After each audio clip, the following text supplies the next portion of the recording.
Railway के सभी साथियों का मेरे यूट्यूब चैनल पे स्वागत है और आज की वीडियो में हम बात करेंगे आरआरबी एएलपी सीबीटी 1 एग्जाम के बारे में। 13 फरवरी को ये एग्जाम कैसा आया था फर्स्ट शिफ्ट में, वो मैं बात करूंगा इस वीडियो में। और इस वीडियो की स्ट्रेटेजी क्या होनी चाहिए और इस बार की कट ऑफ पिछली बार से ज्यादा जाएगी, क्यों जाएगी, वो सारे रीजन मैं दूंगा इसी वीडियो में। और वीडियो में आगे बढ़ने से पहले अगर अभी तक आपने मेरे चैनल को सब्सक्राइब नहीं करा है तो सब्सक्राइब कर लेना, बेल आइकन को प्रेस कर लेना, जिससे कि स्टडी से रिलेटेड वीडियो आपको मिलती रहे। इस बार रेलवे ने पूरा पैटर्न चेंज कर दिया है और जिस हिसाब से क्वेश्चन पिछली बार पूछे गए थे उस हिसाब से क्वेश्चन नहीं पूछे गए हैं। और हमें जो मैथ और रीजनिंग में पहले देखने को मिलते थे 20 क्वेश्चन, और रीजनिंग में 25 क्वेश्चन, साइंस में 20 क्वेश्चन और जनरल अवेयरनेस में 10 क्वेश्चन, ठीक है। तो ये क्वेश्चन अब हमें देखने को नहीं मिलेंगे इसमें। और उसका रीजन क्या है कि पैटर्न इन्होंने चेंज कर दिया। इस बार उन्होंने क्या करा है मैं बता देता हूँ। इस बार मैथ और रीजनिंग के तकरीबन 65 क्वेश्चन पूछे गए हैं और साइंस और जनरल अवेयरनेस के तकरीबन जो है 10 क्वेश्चन पूछे गए। थोड़ा ऊपर नीचे हो सकता है, बाकी इसी टाइप से क्वेश्चन पूछे गए हैं। और जो इस बार का हमारा सेट आया है वो मिक्स सेट आया है, मतलब थोड़े मैथ के क्वेश्चन, थोड़े रीजनिंग के, फिर थोड़े साइंस के और थोड़े जनरल अवेयरनेस के क्वेश्चन बीच बीच में आपको देखने को मिलेंगे। तो ये तो बात रही कि क्वेश्चन का पैटर्न कैसा है कि उन्होंने पूरा पैटर्न चेंज कर दिया। जिन बच्चों ने साल भर या पहले से तैयारी की थी साइंस और जनरल अवेयरनेस की, अच्छे से पढ़ रहे थे, क्योंकि आज भी कुछ बच्चे जो है वो इस तरीके से पढ़ रहे थे कि यार करंट अफेयर में क्या आ सकता है, पढ़ लेता हूँ, साइंस में पढ़ लेता हूँ, कुछ भी आ सकता है, मैथ और रीजनिंग तो मुझे आती है। लेकिन जिन बच्चों ने सिर्फ मैथ और रीजनिंग में फोकस किया था उनको आसानी से 65 क्वेश्चन का बेनिफिट मिला है। अब देखिए इस बार कट ऑफ ज्यादा क्यों जाएगी, वो मैं आपको पहले तो ये रीजन बता देता हूँ और फिर बताऊंगा कि किस टाइप के क्वेश्चन आए थे। तो देखिए पहले साइंस और जनरल अवेयरनेस में 30 क्वेश्चन आते थे, ठीक है। अब कितने आ रहे हैं? ओनली 10 आ रहे हैं। तो देखिए 10 और 30 कितना बड़ा डिफरेंस है। और आपको पता है कि मैथ और रीजनिंग में सारे क्वेश्चन बच्चे अटेम्प्ट कर सकते हैं या 2-3 छोड़ दिए, लेकिन यहाँ पे अच्छे खासे क्वेश्चन छूटने की वजह से जो थी हमारी कट ऑफ कम जाती थी। लेकिन अब देखिए ये सिर्फ 10 क्वेश्चन आ गए और मैथ और रीजनिंग के 65 क्वेश्चन है। तो आप देखिए आसानी से बच्चे जो है वो 60 क्वेश्चन कर सकते हैं, लेकिन हमारे पास जो टाइम है वो कितना है? सिर्फ 60 मिनट का। तो 60 मिनट में 60 क्वेश्चन करना थोड़ा सा मुश्किल है, लेकिन जिन बच्चों की स्पीड अच्छी है वो आसानी से क्वेश्चन अटेम्प्ट कर सकते हैं, ठीक है। अब ये तो रही बात कि हमारी कट ऑफ हाई क्यों जाएगी, क्योंकि साइंस और जनरल अवेयरनेस के क्वेश्चन कम हो गए। अब आपको क्या करना चाहिए? देखो सबसे पहले अगर आपकी कैलकुलेशन वीक है, मल्टीप्लाई, डिवाइड और फॉर्मूला बेस्ड, तो वो उसे आप इम्प्रूव कीजिए, ठीक है। अगर आपका एग्जाम 16, 17, 18 को आपके पास थोड़ा टाइम है।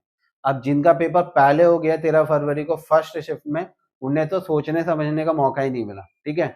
मेरे दोस्त का एग्जाम था, वो सिर्फ 50 क्वेश्चन अटेम्प्ट करके आया। अब उसका रीजन क्या है वो मैं बता देता हूँ। उसने क्या करा, साइड वाइज क्वेश्चन कर रहा था, उसे पता नहीं कैसे क्वेश्चन आए, वो करे जा रहा, टाइम भी नहीं देखा उसने ज्यादा। उसने क्या करा कि एक लेंथी क्वेश्चन था मैथ का, उसमें वो फंस गया और ऐसे कुछ उसे रीजनिंग के भी मिल गए स्टार्टिंग में। अब स्टार्टिंग में मिल गए तो आपको पता है जब बच्चा अटेम्प्ट करेगा तो क्या करेगा, टाइम लेगा। अब टाइम लेने की वजह से वो ज्यादा क्वेश्चन अटेम्प्ट नहीं कर पाया और वो सारे क्वेश्चन पढ़ भी नहीं पाया, ये लगा लो पूरे 75 क्वेश्चन वो पढ़ नहीं पाया, ठीक है। तो ये गलती आप मत करना। आप क्या करना, आपकी एक स्ट्रेटेजी होनी चाहिए कि अगर आपको कोई लेंथी या कैलकुलेटिव क्वेश्चन मिलता है या आपको नहीं आता तो उसे स्किप मार्क कर दो, स्किप कर दो। टाइम बचेगा तो बाद में अटेम्प्ट कर लेना। और मेरे को नहीं लगता है कि 65 क्वेश्चन अगर मैथ और रीजनिंग के आ रहे हैं तो दोबारा आने का टाइम मिलेगा। क्या पता आपने उसे मार्क करके जब आप आगे बढ़ोगे ना, तो क्या पता आपका सिंपल क्वेश्चन वेट कर रहे हो, ठीक है। तो रेलवे ये भी कर सकता है कि बीच में हार्ड क्वेश्चन डाल दिया, जिससे कि जो बच्चे हैं क्या उनका माइंड सेट है, जिनका माइंड सेट अच्छा है वो उसे मार्क करके स्किप करके आगे बढ़ जाएंगे, और जो बच्चे नए नए उसे वो अटेम्प्ट करेंगे और वहां पे ज्यादा से ज्यादा टाइम वेस्ट कर देंगे, जैसे कि उसने करा, ठीक है। अब ये तो रही कि इस टाइप से।